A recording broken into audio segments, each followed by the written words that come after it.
Today, we're looking into Elon Musk's recent comments about investing in the UK under the current Labour government. So, he's just fired a warning shot across the bow of the UK's Labour government. In a statement that's raised eyebrows and admittedly a few people's blood pressure, Musk has declared that very few companies would be willing to invest in the UK. Is Keir Starmer's Britain truly in decline, or is Elon Musk simply stirring controversy for his own agenda?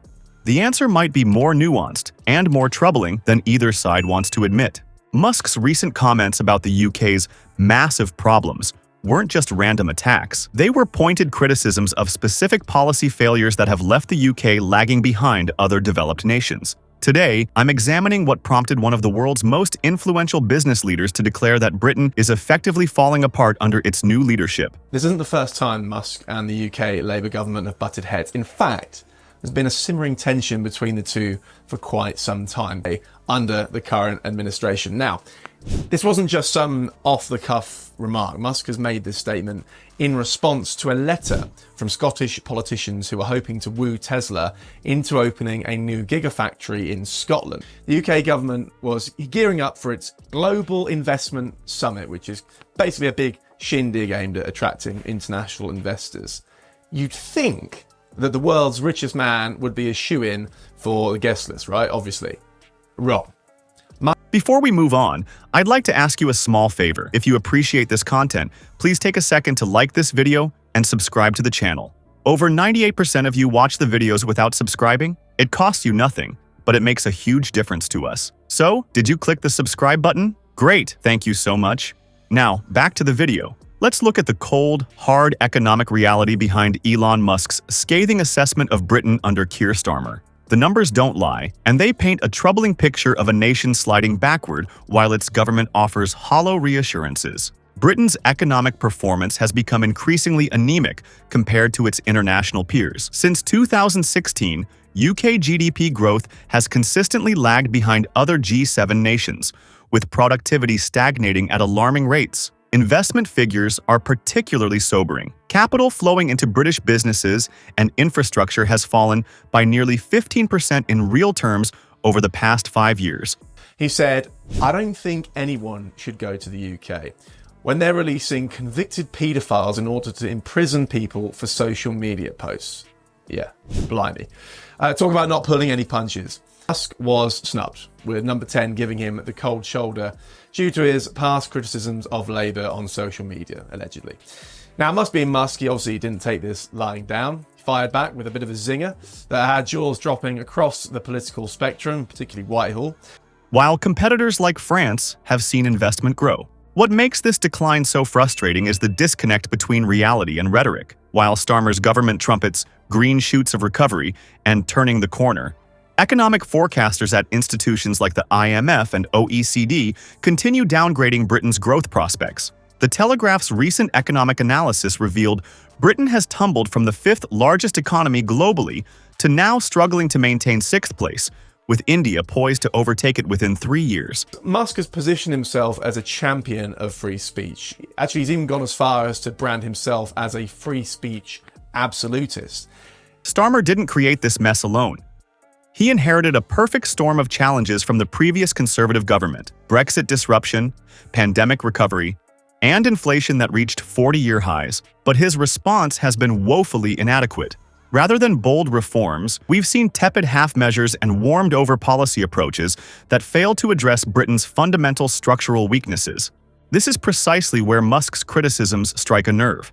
The tech billionaire didn't mince words when he described Britain as overregulated to the point of suffocation. He pointed to the UK's corporate tax rate, now at 25%, significantly higher than competitors like Ireland at 12.5% and even the United States at 21%, as evidence of an anti-business climate. You can't tax your way to prosperity, Musk stated bluntly.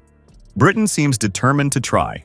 Perhaps most damning was Musk's assessment of Britain's innovation environment. He called the UK regulatory approach hostile to technological advancement and suggested the country risks becoming a museum of past industrial glory rather than a laboratory for future breakthroughs. This stands in stark contrast to countries Musk frequently praises, like Estonia, Singapore, and parts of the United States.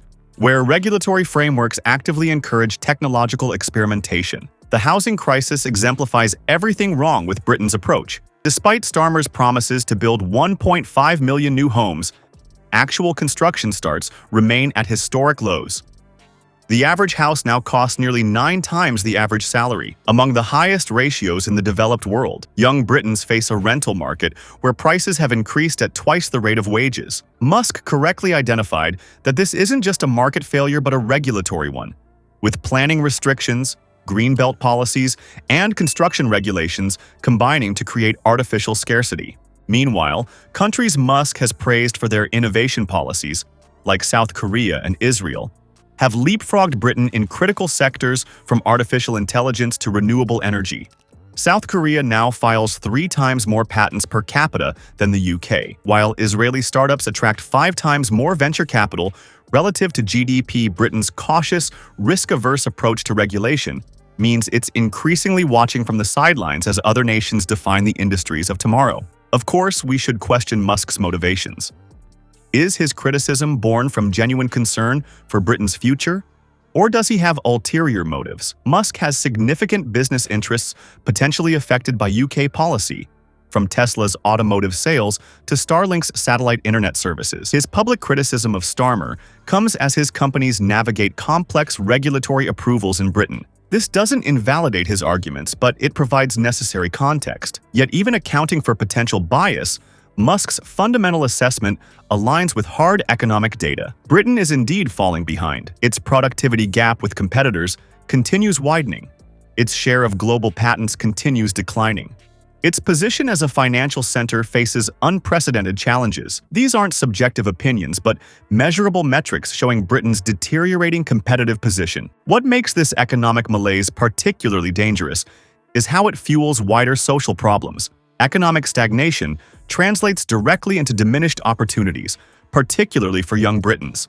A generation faces the prospect of being poorer than their parents, a profound failure of governance regardless of political affiliation. This economic insecurity feeds social tensions and political polarization that threaten Britain's traditionally stable democracy. So where does this leave us? Elon Musk's scathing assessment of Britain under Starmer cuts through partisan debates to expose uncomfortable realities. The facts speak for themselves. Despite Labour's promises, fundamental economic and social problems remain unaddressed. While we can debate whether Musk's libertarian solutions would actually work in Britain's complex socio-economic landscape, his intervention has accomplished something valuable, forcing a conversation Britain desperately needs to have. Perhaps what's most revealing isn't that a tech billionaire has all the answers, but that it took an outsider to articulate what many Britons already feel, that their political establishment has become dangerously detached from economic reality.